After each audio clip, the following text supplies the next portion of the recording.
Hello, and welcome everyone to another episode of Real Expectations Movies, Anticipation, Reality. Today, I am talking about The Devil Wears Prada 2, a sequel I went into with real curiosity and a little bit of caution. The first Devil Wears Prada had a very specific feel. It felt stylish, sharp, funny, arrogant, extremely entitled, glamorous, and ridiculous all at the same time in a way that still feels grounded in character. So, my main question going in was, would the sequel bring back the same tone without feeling like a forced reunion like most sequels usually do? And for me, the answer was yes. The movie gave me the same kind of attitude, energy that I wanted from this world. It did not feel like a watered down version of the original. It still had the fashion, the world confidence, that sense of people taking themselves way too serious, and that feeling that everyone in the room knows that clothes matter, even when the emotions are what really drive the movie. My expectation was not that this movie needed to reinvent the first one. In fact, I do not think that would have been the right approach. What I wanted was for the sequel to understand why I fell in love with the first, and I wanted characters like Miranda Priestley to still feel like Miranda. I wanted Andy to still feel like someone who has grown, but not someone who has become a completely different person. I wanted the movie to keep the arrogance, entitlement, the dry humor, and the fashion world absurdity without making it feel like a parody of itself. That was my biggest concern going in. Sequels made years later can sometimes feel like they are just pointing at things the audience remembers. They bring back the characters, bring back a few lines, familiar settings, but they do not bring back the feeling. This one for me brought back the feeling. The biggest thing that worked was the tone. The Devil Wears Prada 2 feels like it belongs next to the first movie. That does not mean it is exactly the same movie, and it does not need to be. But it does understand the rhythm, the attitude, and the world it is set in. There is still that sense that this industry is both fascinating and extremely ridiculous.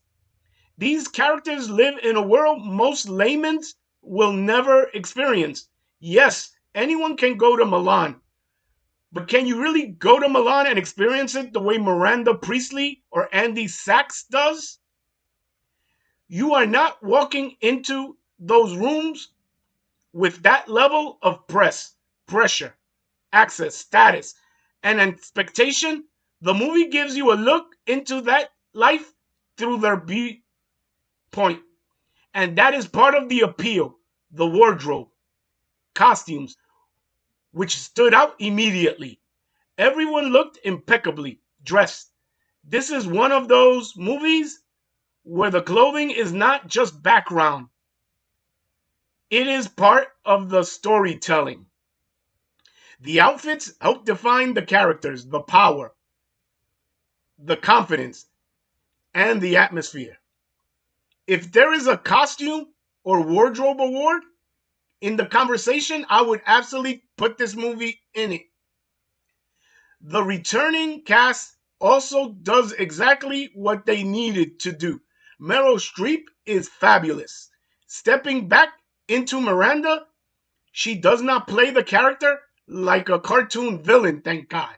She gives you the coldness, the control, the intimidation, but also enough humanity that underneath you understand why the character remains compelling. And Hathaway crushed it. She's always awesome, but reprising Andy, the important thing was to not just be the same person she was in the first movie. She had to feel like someone who lived through that first movie experience and carried it forward through her life. The movie gives her the sense of growth while still keeping her connected to the version of Andy we all remember and love from the first movie. Stanley Tucci and Emily Blunt also slide back into this world very naturally. They understand the tone. They know when to be funny, when to be sharp, and when to let the humanity ooze through them. That is important because these characters could easily become caricatures. They are supposed to be nonsensical. They are supposed to be dramatic.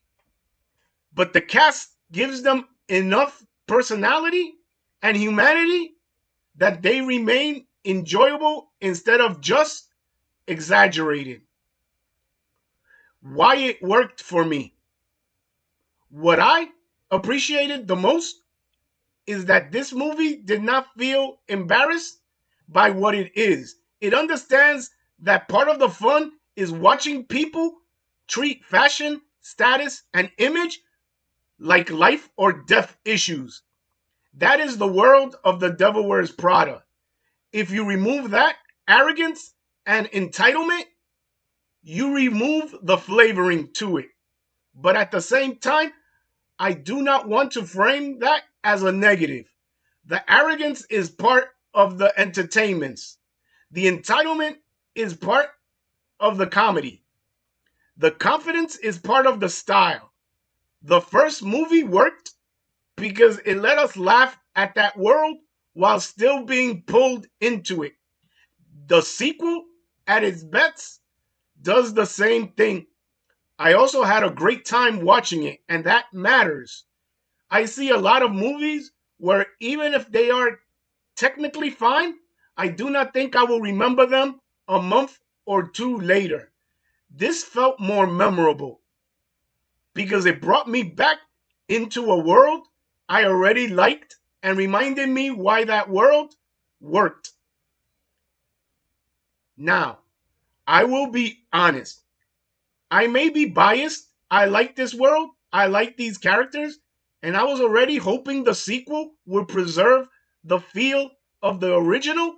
So if someone goes in wanting a completely fresh story or a major reinvention, they will not respond to it the same way I did. Yet they managed to relate it to the real life events and how media is failing us and itself. But for me, that was not the assignment. The assignment was not to tear down the original and rebuild it. The assignment was to return to this world, keep the tone, let the characters cook enough to justify a sequel, and give the audience the style, wit, and personality they came for. On that level, I think the movie executed all that well. So when I compare my expectations to what I actually got, The Devil Wears Prada 2 did what I wanted it to do. It kept the same feel as the first movie. It brought back the arrogance, the entitlement, the style, the attitude. The wardrobe was excellent. The returning cast was superb and they understood their characters. And the movie gave me a look into a world that still feels glamorously absurd and entertaining. This is not a movie I want to over explain into something heavier than it is. I simply had a great time with it. It reminded me why the original worked, and it gave me a sequel that felt connected to the movie instead of just borrowing the IP. My grade for The Devil Wears Prada is an A minus. That is my take on the movie. It met my expectations, and in some areas, especially the tone and wardrobe, it gave me exactly what I wanted. Let me know in the comments what you thought of The Devil Wears Prada 2. Did this sequel capture the feel of the first movie for you? Or did it feel too much like a return trip? If you enjoyed this review, like the video, subscribe to Real Expectation, and keep coming back for more reviews built around one question: what did we expect and what did we actually get? Movies, anticipation, reality. For Real Expectations, see you in the next one.